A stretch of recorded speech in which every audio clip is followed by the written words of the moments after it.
Hey, do you have freckles on your face that you're not too fond of? Maybe you want to get rid of them? Well, have I got a solution for you. Pretty simple, foolproof even. All you gotta do is head down to your local stream or brook, scoop yourself up a frog, and then rub that bad boy all over your face, and boom, those freckles will be gone before you know it. What, you don't believe me? Well, I got this information from a very reliable source, a book called What They Say in New England, published in 1896. All right, so let me tell you about this book. I found this while I was doing research for another video, right? And after thumbing through it for like 2 or 3 minutes, I realized it was a treasure. So basically what this is the author, Clifton Johnson, traveled all around New England talking to like country folk and farmers and locals and, you know, the salt of the earth of the New England countryside, right? And he just kind of asked them all, hey, are there any bits of superstition or folklore or old wives' tales or kernels of traditional wisdom that you believe in?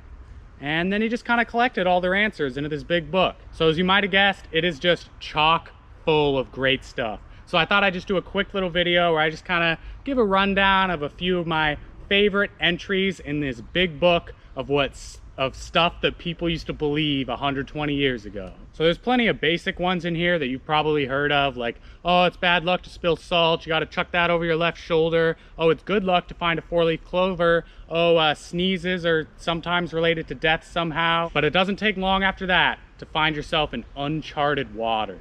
Like this one that says that if your kid doesn't fall down the stairs before he's a year old, he's gonna be an idiot. I just love this one because I can't help but imagine like a super stressed out couple of parents. It's like the night before their kid's first birthday. It's like 11:15. They're just like freaking out trying to figure out how to get their kid to fall down the stairs. Supposedly it's also bad luck if an even number of crows flies over your head. If you cut your fingernails on Sunday morning, means you're gonna do something that you're not too proud of by the end of the week. So I guess just don't do that. This is one of my favorite, more like complicated ones. Apparently, if you've ever got a lost cow that you're trying to find, all you gotta do is find yourself a daddy long legs and just kind of poke him in the leg, and one of his other appendages will point right out in the direction of the cow. I really love this one too. It just says that if a dog is eating grass, it means it's gonna rain, right? Which at first glance kind of makes it seem like the dogs can sense that it's gonna rain, so they eat grass. But no, if you keep reading, it says that sometimes if a kid doesn't want it to rain, they'll go chase the dog away if they see him eating grass, which implies that it's not that the dog senses that it's gonna rain, it's that the dog is literally summoning rain by eating grass. All right, so you might remember a couple weeks ago I did a video, a more in-depth video on a piece of superstition that says that if you write a letter to rats and then put it in your walls, the rats will read it and then leave. But this book here has another method. If you're having troubles with rats, all you gotta do is catch the rat and then take it to your neighbor's house. How is that even like a superstition? You literally are just sabotaging your neighbor. And some of these are like so ridiculously specific too. I just wonder how they possibly came about. Like if a girl cuts thick slices of bread, it's a sign that she'll be a good stepmother. Not mother, stepmother. And here's another fingernail one. If you trim your fingernails on Friday, then you won't have toothaches again for the rest of the week. Oh, and some people think that if you trim your kids' fingernails before they're a year old, then they're gonna turn into a thief when they grow up. So I guess back in the day, there was a whole bunch of clawed babies falling down the stairs. All right, I'm gonna read you the exact wording on this one because I think there's some comedy in it. When a person kills a snake, he does well to consider what kind of weather he would like.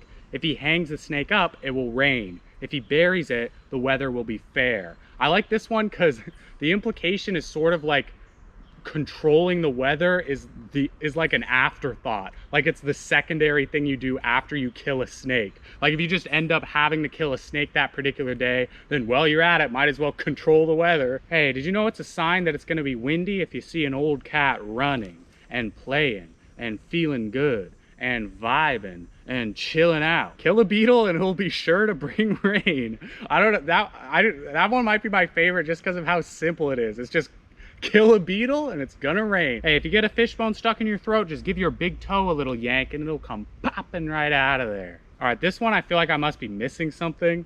Eat the blossoms of 3 innocents, and the next person of the opposite sex that you meet will be the one you are to marry. Eat the blossoms of 3 innocents. All right, so this one says that if you give a friend a pin, it's bad luck. Like, it signals your friendship is gonna end, right? So what the book recommends is that instead of giving them a pin if they need one, you hand it to them and say, hey, I can't give you this, but you can borrow it for 99 years. Talk to yourself and you talk to the devil. All right, this one says that if you eat poison ivy, then you'll never be poisoned by it again. But to the credit of the people that gave this as a response, the author says that most of them kind of added on to the end of it that, yeah, you'll never be poisoned again because you'll just be dead. It's good luck if you see a white horse to put your little finger against your chin and then spit over it. So like, and if you do that, then you'll find some money pretty soon. I feel like I'm gonna start doing that whenever I see a white horse. Why not? It's fun. This one's kind of horrifying. It says that if you get a tooth pulled, you gotta make sure that your pet cat doesn't get a hold of that tooth. Because if they do, the next tooth that you grow in place of your tooth is gonna be a cat's tooth. If you tickle a girl's face with a piece of straw, then whatever they say is gonna be the first thing they say after they get married.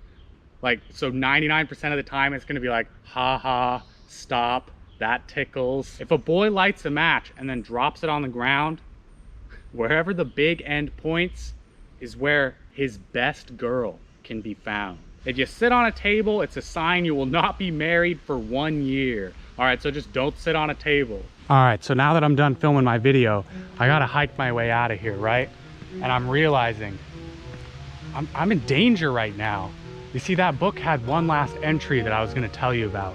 A pretty horrifying entry about a creature, no, a demonic being known only as the hoop snake. You see, this snake, this very rare and dangerous species, will take its tail in its mouth, effectively creating a ring with its body, which it will then use to roll after you faster than any man can run. It'll chase you down, no doubt about it, and then stab you through the heart with its sharpened tail. Man, I gotta keep my eyes open. Good thing I saw the picture that the book included, so I know what I'm looking for. Thanks for watching.